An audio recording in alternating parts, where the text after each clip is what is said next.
Ketua Umum PDIP Megawati Soekarnoputri mengatakan situasi saat ini penuh anomali sehingga membutuhkan daya juang para kader partai untuk menghadapi berbagai tantangan. Dalam pidatonya di depan peserta Rakernas 5 PDIP, di Ancol, Jumat, 24 Mei 2024, Megawati minta pada para kader tidak takut menghadapi situasi yang penuh tantangan. PDIP sudah menetapkan garis perjuangan yang memihak pada kepentingan rakyat. Ditegaskan dalam perkembangan politik di masa depan PDIP memandang tetap diperlukan check and balances agar terjadi keseimbangan. Kita tetap memerlukan pers yang kuat, kekuatan sipil, partai politik yang kuat dan sistem hukum yang kuat, katanya, seperti diikuti dari live streaming YouTube. Dia menegaskan, bagaimana ke depan? PDIP terus berjuang untuk mengembangkan demokrasi yang sehat, perekonomian yang berkeadilan, tidak sekedar mengundang investor namun harus memperhatikan perekonomian rakyat. Bukannya saya anti-investor, tapi kerjakan dulu yang ada di dalam negeri. Baru kalau membutuhkan baru kita mengundang pihak luar namun dengan kehormatan untuk mandiri, katanya. Mengenai pendidikan mahal, Megawati juga mengkritik mengapa pendidikan menjadi mahal. Seharusnya untuk anak-anak dari keluarga berkekurangan harus ditanggung negara. Megawati mengkritik berbagai kondisi yang terjadi sekarang. Kenapa baru reformasi kok kondisinya seperti sekarang? Apakah perlu ada reformasi lagi? Pada Rakernas kelima PDIP tersebut, Megawati memulai pidatonya dengan menyapa peserta Rakernas yang datang. Saya ingin mengucapkan banyak terima kasih kepada para tamu yang sangat saya hormati dan tentunya anak-anakku yang sudah datang, kata dia. Selain itu, petinggi partai politik koalisi pendukung Ganjar Mahfud juga tampak hadir. Seperti Ketua Umum Perindo Haritanu Sudibjo, Ketua Umum Hanura Usman Sabtaodang, dan Wakil Ketua Umum DPP Partai Persatuan Pembangunan, PPP, Rusli Effendi. Hadir pula Menteri Kabinet dari PDIP, di antaranya Menteri Sosial Tri Risma Harini, Menteri Hukum dan HAM Yasona Laoli, Menteri Pendayagunaan Aparatur Negara dan Reformasi Birokrasi Abdullah Azwar Anas, Menteri Pemberdayaan Perempuan dan Perlindungan Anak Bintang Puspayoga, serta Menteri Koperasi dan Usaha Kecil dan Menengah Teten Mas Duki. Menteri Kabinet lainnya yang juga tampak hadir, yakni Menteri Pariwisata dan Ekonomi Kreatif Sandiaga Uno.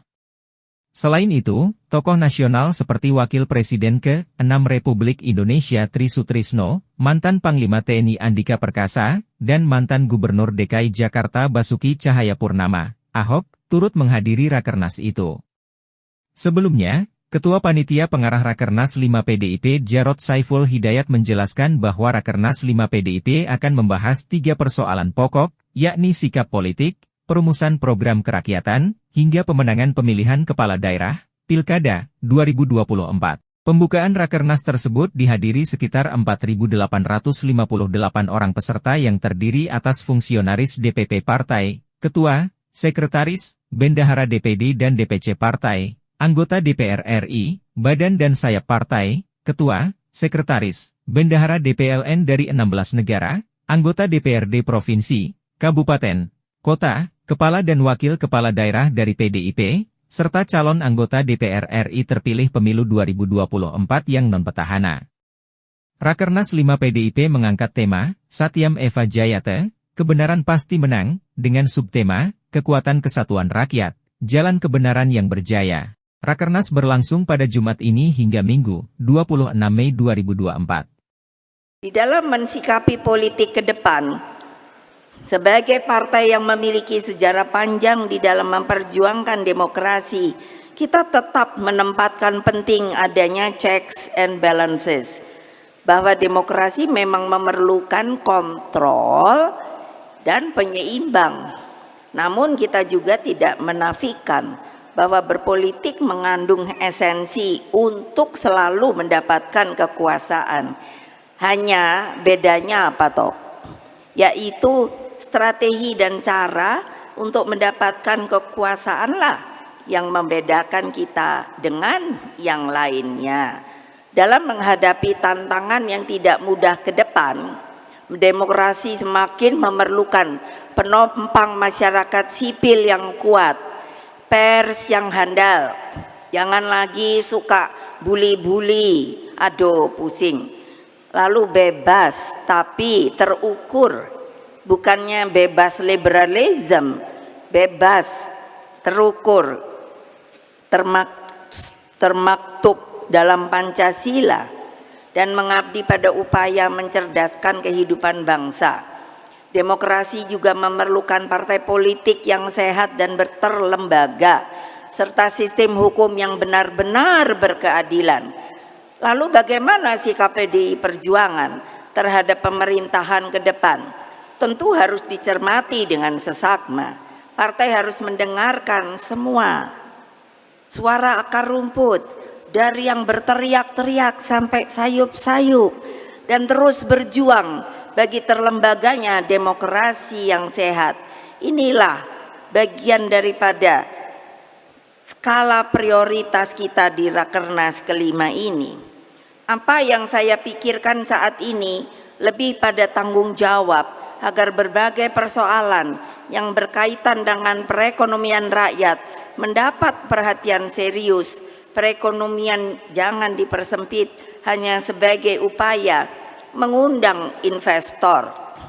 Perekonomian bersentuhan dengan hak rakyat untuk mendapatkan pekerjaan, penghidupan yang layak, ketersediaan pangan dengan harga yang terjangkau, dan bagaimana merancang jalan Indonesia yang tentunya dapat berdiri di atas kaki sendiri. Saya sebagai Ketua Dewan Pengarah yang namanya BRIN, Badan Riset Inovasi Nasional, bayangkan saudara-saudara sekalian, dalam setengah tahun saya dalam memerintahkan untuk melihat yang namanya tumbuhan kita itu setengah tahun, 6 bulan, itu sudah masuk jumlahnya 2 jutaan lebih, dan ini mungkin akan terus dari lumut sampai pohon besar. Apakah itu bukan potensi bahwa kita sebenarnya benar dapat berdiri di atas kaki sendiri, mempergunakan kekuatan kita, bukan hanya menadahkan tangan kepada orang luar. Bukannya saya anti investor, tidak, tetapi kerjakan dulu yang ada di dalam negeri, baru kalau sekiranya kita tidak bisa, maka kita dengan harga diri dan terhormat meminta untuk teman-teman kita yang berada di dunia luar. Itu namanya apa? Kehormatan sebagai sebuah bangsa, saudara-saudara. Toh ini enggak. Apa sih bisa berdirinya tuh? Berdiri di atas kaki sendiri. Sudah saya bisa lihat kedaulatan pangan, energi, kesehatan, apalagi keuangan, hingga pendidikan yang mendorong loncatan kemajuan karena penguasaan pada ilmu, pengetahuan, teknologi, dan kehandalan riset dan inovasi. Urusan pendidikan sekarang, saya aja ngelihat korannya aja pusing. Kenapa sih? Nggak ada apa hitungan bahwa kalau untuk anak-anak yang tidak berpunya, negara itu harus membiayai. Kenapa sih kok kayak enggak ada? Semuanya dimahalkan.